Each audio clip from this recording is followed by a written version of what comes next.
Okay तो हम discuss कर रहे थे मल्टीपल लूप्स के बारे में। तो सबसे पहले हम बात करते हैं कि मल्टीपल लूप हमें कहाँ पे यूज होता है। जब मुझे एक लूप के अंदर दूसरा लूप चलाना होता है।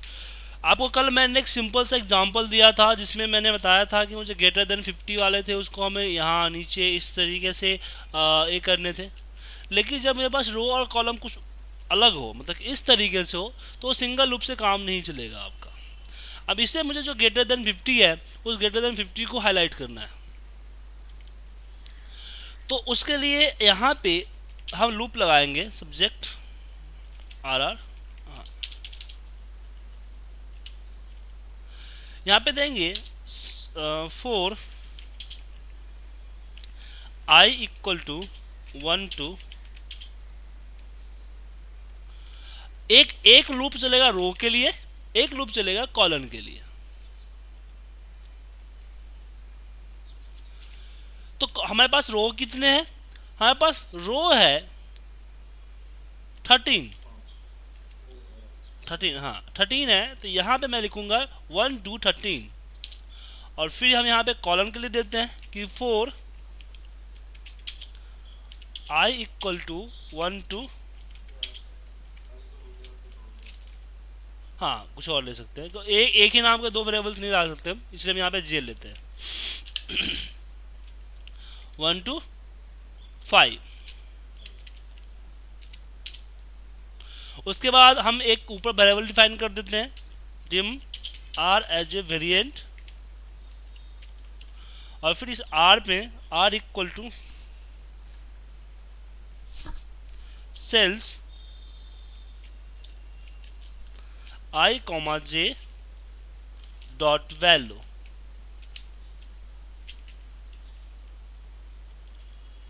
और कंडीशन दो, if R is greater than 50 then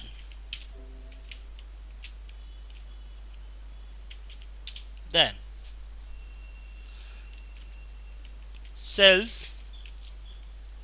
I comma J dot, बताइए।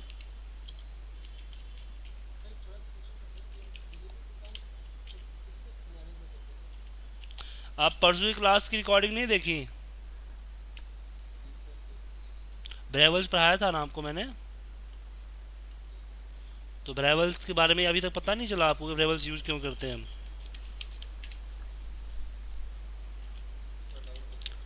मैंने सिर्फ एक क्लास वेरिएबल की ही दी थी आपको। वेरिएबल्स यूज करते हैं टेम्परली, माइक्रो के अंदर टेम्परली वैल्यू को स्टोर करने के लिए। अभी क्या है कि अगर मैं यहाँ पे ये देखो सेल की वैल्यू लेके हम आर पे स्टोर कर रहे हैं, देन आर से कंडीशन दे रहे हैं। हम यहाँ पे इसकी करने की ज़रूरत नहीं है, फिर भी मैं इसको कॉपी करके मैं यहाँ पे डायरेक्ट आर के जगह लिख सकता था इस तरीके से। ठीक है ना? लेकिन थोड़ा सा लेंदी हो जाता, हर बार लिखना पड़ता, इसलिए मैंने, अगर आपको नीचे कहीं और जगह ज़रूरत है इस वैल्यू को, तो अब दिक्कत हो जाएगी आपको। हर बार आपको सेल्स लिखने पड़ेंगे। हाँ, एंड इफ, और जो जो इफ लास्ट में सबसे लास्ट इफ सबसे फर्स्ट बंद होता है हमारा। नेक्स्ट आई, नेक्स्ट जे नाम डाल दीजिएगा, यानी एक्स माफ कीजिएगा। और फिर यहाँ पे हमारा नेक्स्ट आई। अभी देखिए क्या है इसमें कि एक एक आई जब एक बार चलेगा, जे आपका 5 टाइम चलेगा। क्यों? क्योंकि अगर एक रो पे 5 कॉलम है, तो पहला रो पहला आई चला तो जे कितना चलेगा? 5 टाइम। इसको इसको चेक करेगा, इसको चेक करेगा, इसको चेक करेगा, इसको चेक करेगा। फिर आई दूसरा बार चलेगा तो जे फिर 5 टाइम चलेगा। इन सबों को चेक करेगा, इन सबों को चेक करके यहाँ पे रख देगा आपको डेटा को। आप चाहते हैं कि नहीं ये डेटा मेरे जी कॉलम में एक के नीचे स्टोर हो जाए, तो उसके लिए भी हम यहाँ पे कंडीशन दे सकते हैं कि रेंज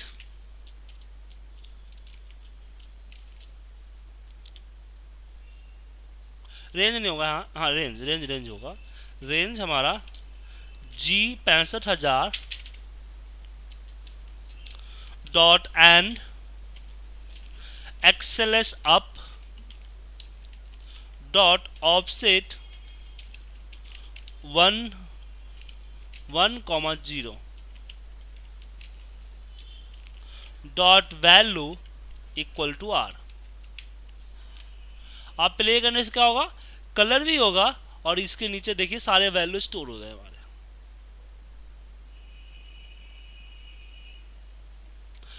इस तरह से हम इसका यूज करते हैं।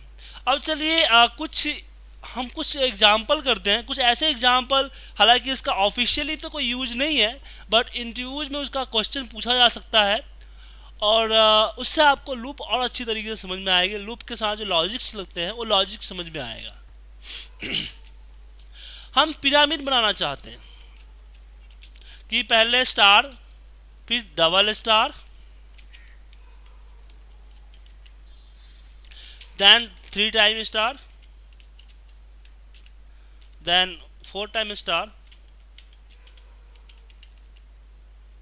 हालांकि इसका ऑफिशियली मतलब कि कोई ऐसा लॉजिक नहीं बनता, लेकिन इससे इफ के एग्जांपल पे और अच्छी तरीके से समझ में आएगा आपको।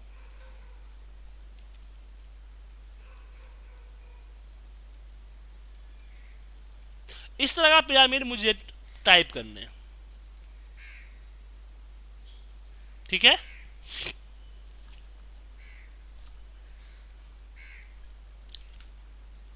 तो चलिए हम करते हैं सब्जेक्ट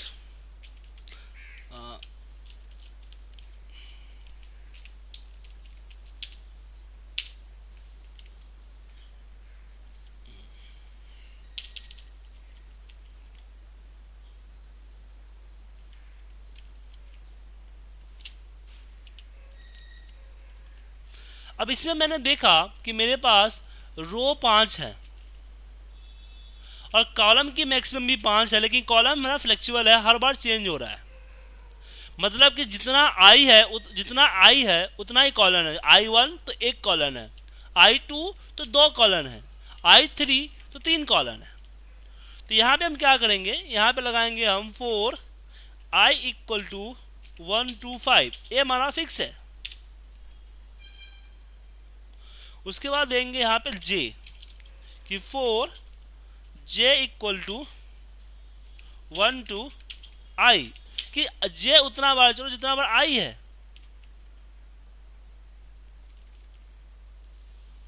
यहाँ पे sales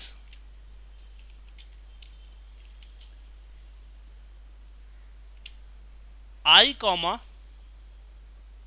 J dot value equal to जो भी आप देना चाहते हो, मैं स्टार दे दिया, स्टार देना चाहते हो। फिर यहाँ पे नेक्स्ट J, फिर यहाँ पे नेक्स्ट I।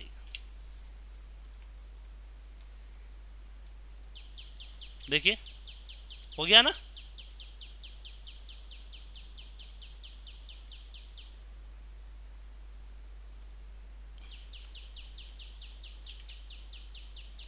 कोई डाउट इसमें सर?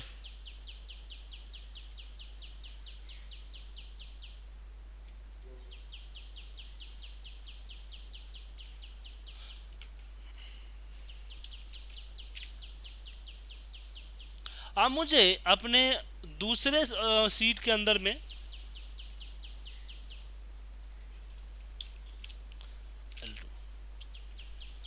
अब इसी को करना है, लेकिन मैं इसको क्या करना चाहता हूँ, ये करना चाहता हूँ, इस तरह करना चाहता हूँ। समझ गए? उल्टा होना चाहिए। ये इस तरह से था, अब इसका रिवर्स होना चाहिए। तो इसी को हम इसी मैक्रो को यूज कर सकते हैं। हाँ, अब इसमें एक मिनट, अब यहाँ पे क्या है कि मुझे प्ले करना है फर्स्ट टाइम यहाँ इस तरह से। तो यहाँ पे आई जो है हमारा, जे जो है हमारा सही रहेगा, आई हमारा सही है, जे जो हमारा हो जाएगा 5 माइनस, नहीं 6 माइनस होगा सर।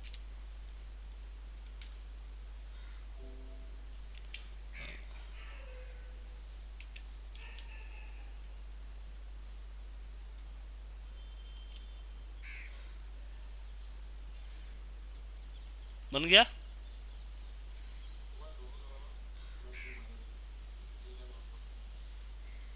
क्या सर?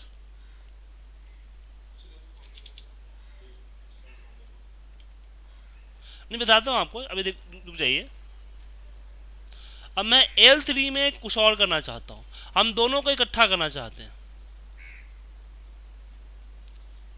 इस तरह से।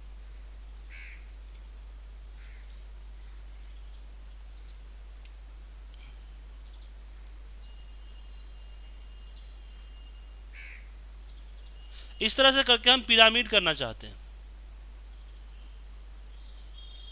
ठीक है। तो हम क्या करेंगे, तीसरे मैक्रो में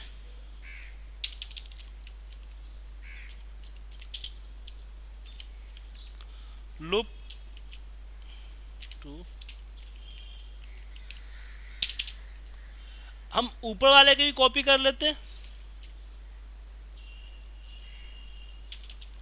और नीचे वाले को भी कॉपी कर लेते हैं, फिर प्ले करते हैं। गड़बड़ हो गया।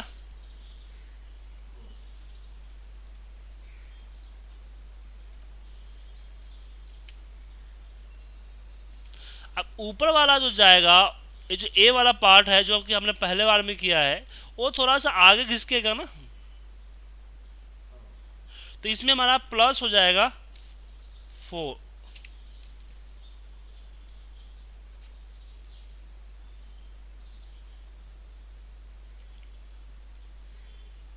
अभी भी दिक्कत है।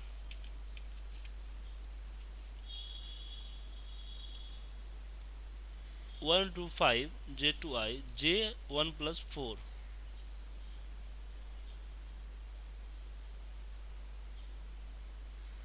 4 नहीं होगा, एक मिनट, 6 करता हूँ।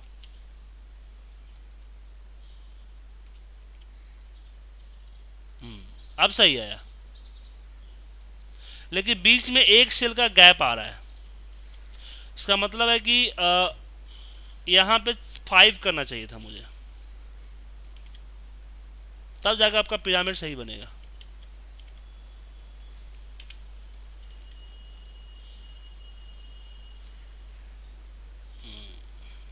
अब सही हुआ ना, अब पूरा पिरामिड बन गया। लेकिन इसमें एक एक छोटी सी प्रॉब्लम आ रही है। छोटी सी प्रॉब्लम क्या आ रही है कि ये जो पिरामिड दो दो लाइन का बन रहा है, लेकिन मैं चाह रहा था कि जो पिरामिड बना बने वो इसमें एक ही लाइन रहे, इस तरीके से एक ही लाइन रहे, तभी एग्जैक्ट पिरामिड दिखेगा। बट आपके इसमें जो है, कहाँ गया,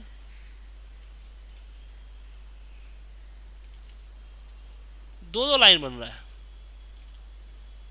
यहाँ पे आपके दो दो लाइन बन रहे हैं, मैं चाहता था एक एक लाइन बने।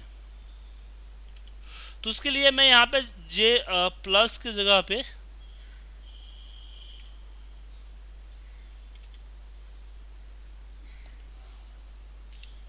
इसको -4 करता हूँ, क्या होगा।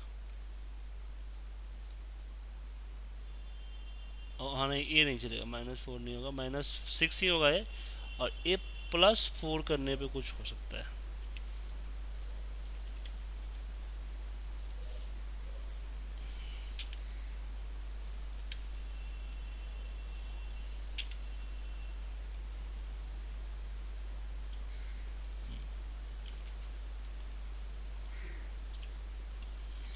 हाँ अब सही है, अब एग्जैक्ट बना। हाँ सर।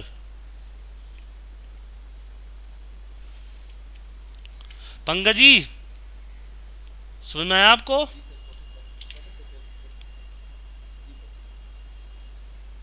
अब मान लीजिए कि मुझे इसको वापस इस तरीके से रिवर्स करना है,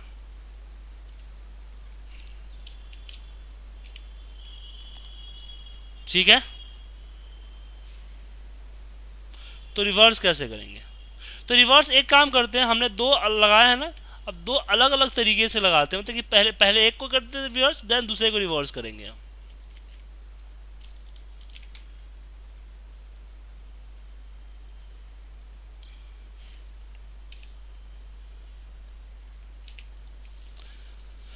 रिवर्स मतलब कि मैं जो करना चाहता हूँ वो करना चाहता हूँ कि पहले ये जो है ना उल्टा, मतलब कि एक तो ऐसा था कि पहले 5 चले, मैंने रिवर्स करना चाहता हूँ। पहले क्या था, पहले एक जे एक चलता था, देन 4 चलता फिर 5 चलता था।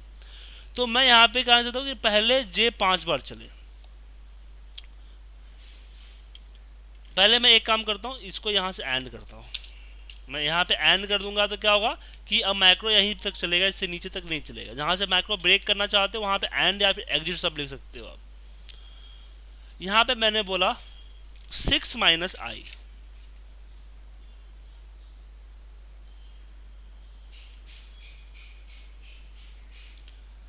इस साइड का रिवर्स हो गया।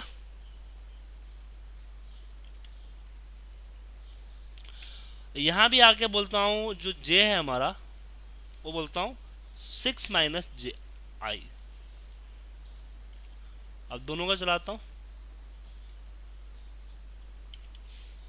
परफेक्ट है, रिवर्स हो गया सर।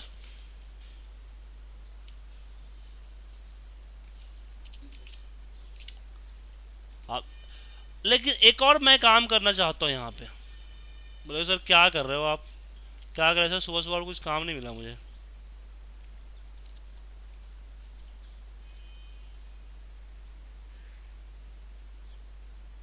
पंकज जी और नरेंद्र जी, एक कल मैं एक बता दूं कि कल क्लास बंद रहेगी, कल इलेक्शन है। तो कल कल मैं सुबह नहीं पढ़ा पाऊंगा क्योंकि मेरी जो सेंटर है पोलिंग बूथ के सामने है। तो मैं हो सकता है कुछ हो ऐसी, सुबह सुबह इलेक्शन में मैं भी जाऊंगा वोट डालने के लिए आम आदमी पार्टी को। हम्म, कोई बात नहीं सर, चाणक्य ने बोला है कि कोई अगर आपके खिलाफ हो समझो आप तरक्की कर रहे हो।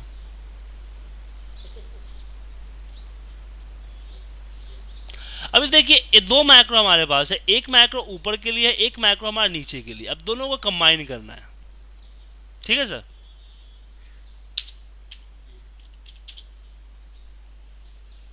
हम तो चाणक्य नीति पे चलते हैं सर।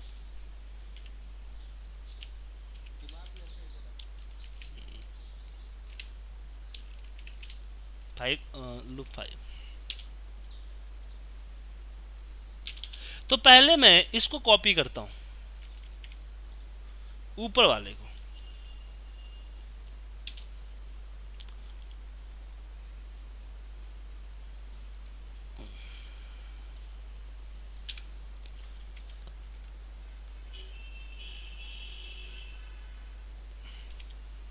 ठीक है। अब नीचे जो अब नीचे जो ए सेकेंड माइक्रो का जो हमारे इससे पहले का जो प्रीवियस माइक्रो का कोड था, उस कोड को प्रिंट करना है। लेकिन उस कोड को प्रिंट करना है उसकी स्टार्टिंग यहां से हो। तो जहां पे हम टाइप कर रहे हैं ना रो में हम प्लस कर देंगे 5। तो क्या हो गया, टाइपिंग जब है 5 प्लस, मतलब कि पहली बार 1 5 + 1 6, तो यहां से टाइपिंग स्टार्ट करेगा।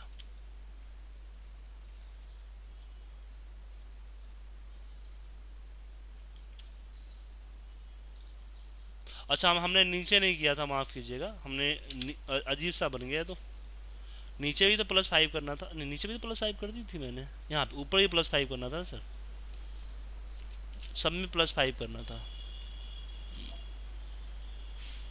अब सही बैठेगा।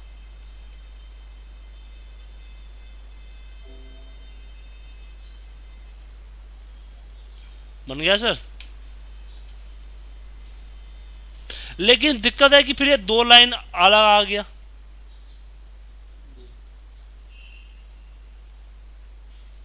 अब इस 2 लाइन को ऊपर चढ़ाना है मुझे।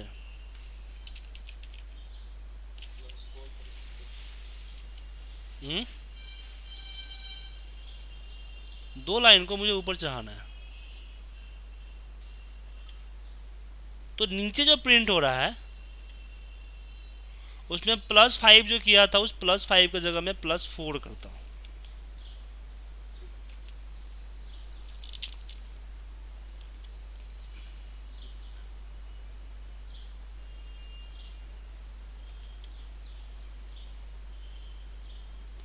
डिलीट तो कर दूं पहले से जो लिखा हुआ था। और क्या आ रहा है, नेट और सिस्टम डिस्प्ले कम्प्लीटली, पता नहीं क्यों बता रहा है ऐसी।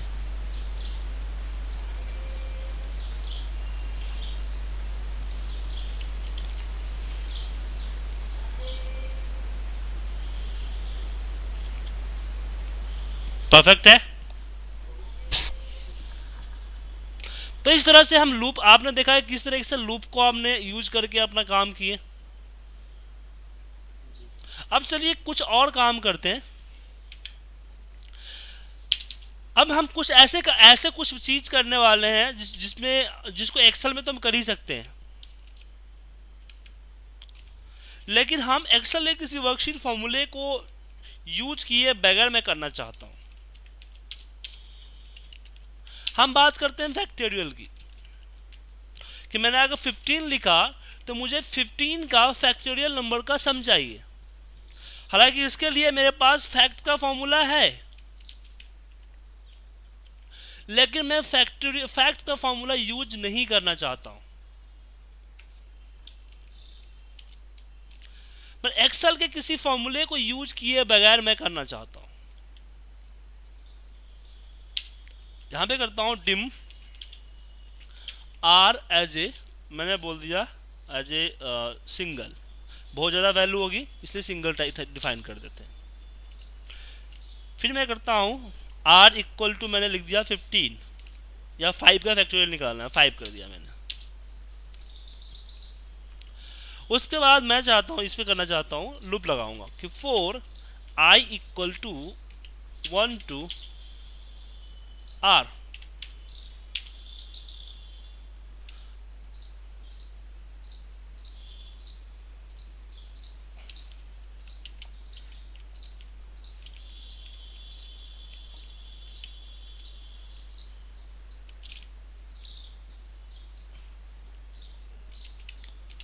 फिर बोलता हूं यहां पे कि R1 equal to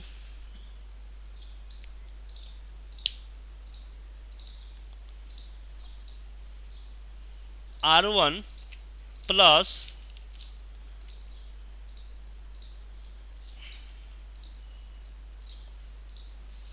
R1 multiply by I, but यहां पे 0 आएगा। पूछो क्यों?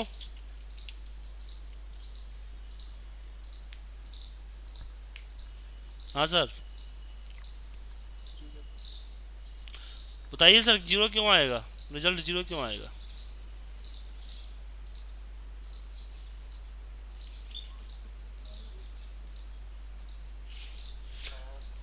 एज पर मैंने इसको अब अप्लाई नहीं किया है, लेकिन मैथमेटिकल कंसेप्ट जैसा मैंने बता रहा है कि 0 आएगा।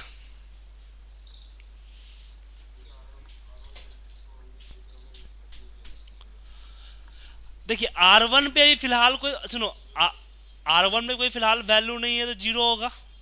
0 equal to 0 plus 0 multiply by 1, result क्या आएगा? 0 आएगा ना। तो इसीलिए मुझे लूप से बाहर R1 इक्वल टू 1 करना पड़ेगा, अब रिजल्ट आएगा। पंकज जी समझ में आया आपको? च्यवनप्राश खाया करो सुबह सुबह।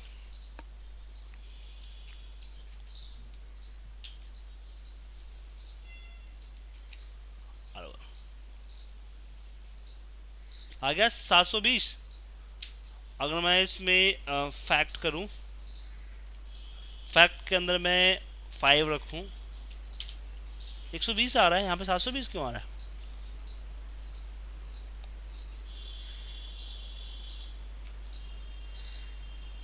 गड़बड़ है, कुछ गड़बड़ है।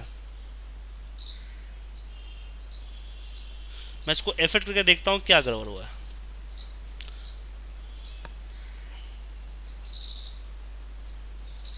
R1 1 हो गया, 1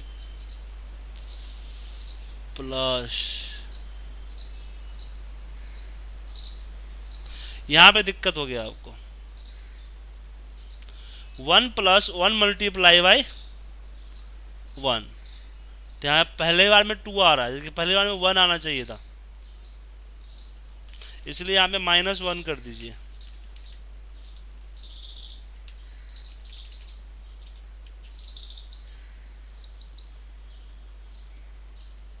अब 203 आ रहा है,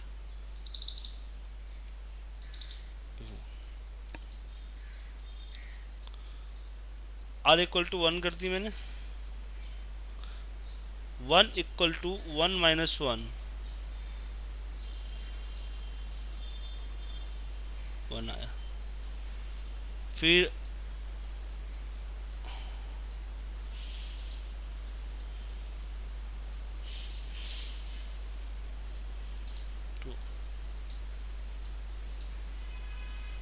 1 × 2 = 2, सही है। 2 × 3,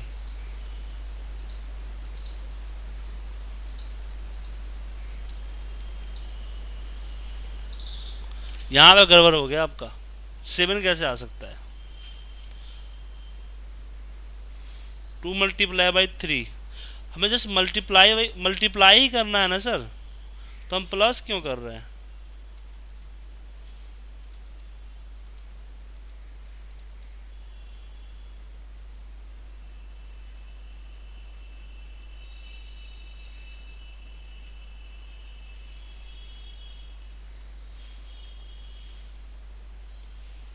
सही है,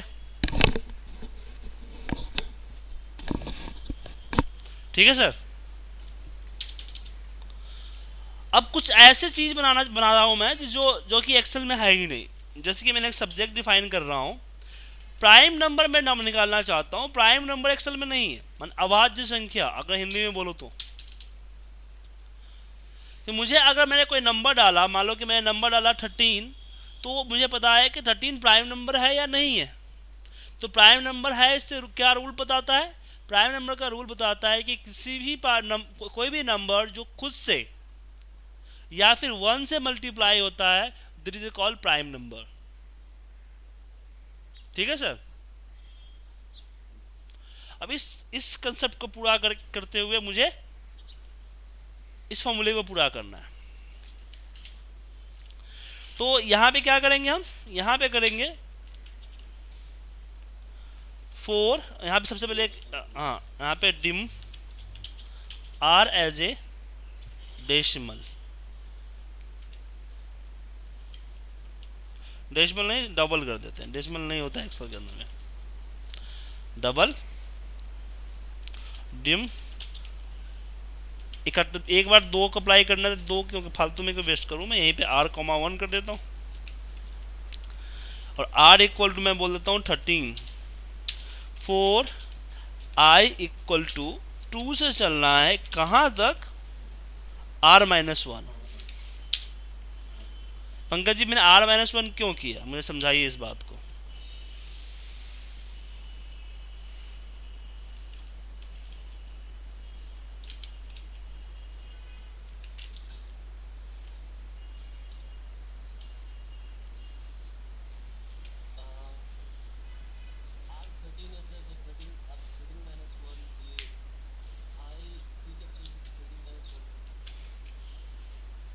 वो तो समझ में आ गया मुझे, लेकिन मैंने किया क्यों? क्या जरूरत था? को दो ही बता दिया, प्रोसीजर बता दिया, जब प्रोसीजर काम कर रहा है आपको। क्योंकि हमने क्या किया है, एक एक नंबर को मोड निकालना है मुझे। अगर मैं 13 को 13 से डिवाइड करूंगा तो मोड 0 आएगा। 13 को 1 से डिवाइड करूँ तो मोड 0 आएगा। तो प्राइम नंबर पता करने के लिए क्या करना होता है? हमें मोड पता करना होता है, रिमाइंडर पता करना होता है। हाँ, तो यहाँ पे कंडीशन देते हैं कि इफ अगर r1 = 0 है, देन r1 = 0 है, तो यहीं पे रिजल्ट आउट करे MSG box, this is prime number.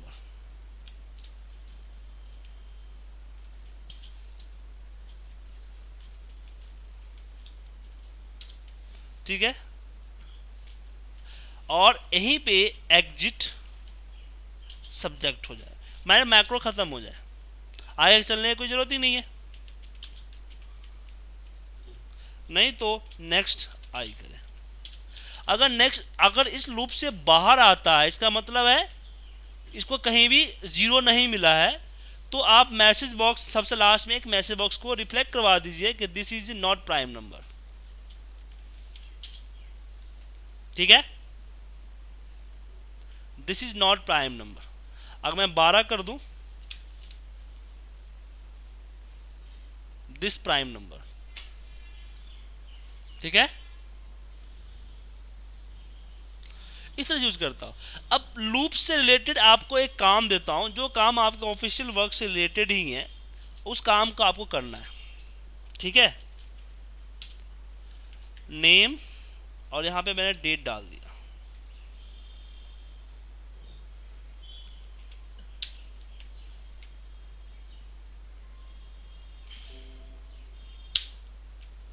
कुछ प्रॉब्लम है भाई मेरे सिस्टम में।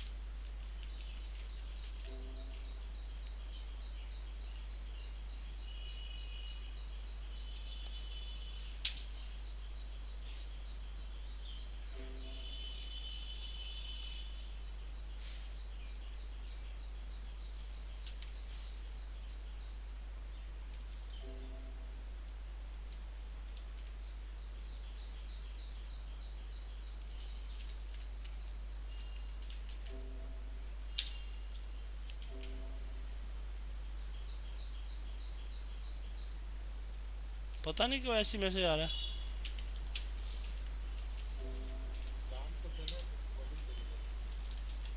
डिस्प्ले में प्रॉब्लम है सर, और प्रॉब्लम एक्सेल का है।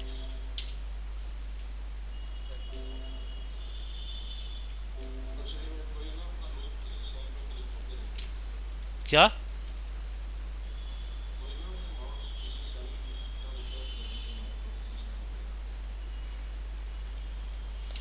एक काम करता हूँ,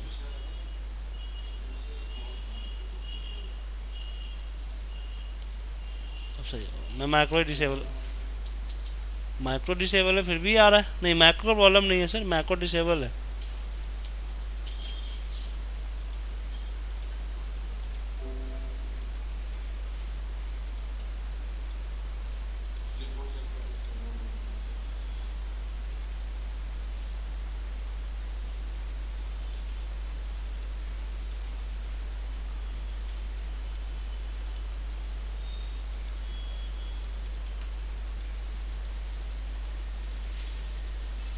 अब यहाँ पे देखिए,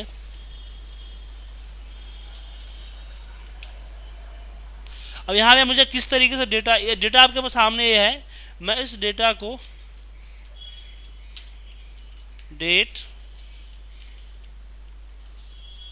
नेम और सेल्स इसमें ट्रांसपोज करना चाहता हूँ कि मैं पूरा नेम, पहले नेम पूरा का पूरा यहाँ उठ के आए, यहाँ पे पेस्ट हो।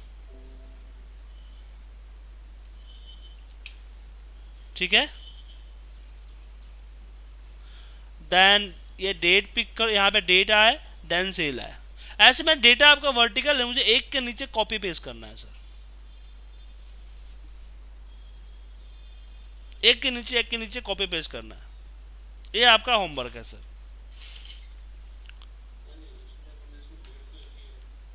हाँ, तो यहाँ पे 1 अप्रैल का डेटा, यहाँ पे पूरा में 1 अप्रैल आ जाएगा ना, फिर उसके नीचे की सेल आ जाएगी। देन फिर सेकेंड नेम कॉपी होकर नीचे पेस्ट होगा, देन 2 अप्रैल पेस्ट होगा, देन आपका डेटा पेस्ट होगा। मतलब इसमें मैं पाइवट वेट नहीं लगा सकता ना मुझे। हाँ, मुझे डेट बाई डेटा चाहिए। अभी क्या है कि डेट कॉलम में है ना, मुझे डेट रो में चाहिए जिसमें पाइवट वगैरह लगा सकूं। ठीक है, अब इस काम को आप मैक्रो के जरिए करना है, और करके मुझे कल परसों से पहले मेल करनी है।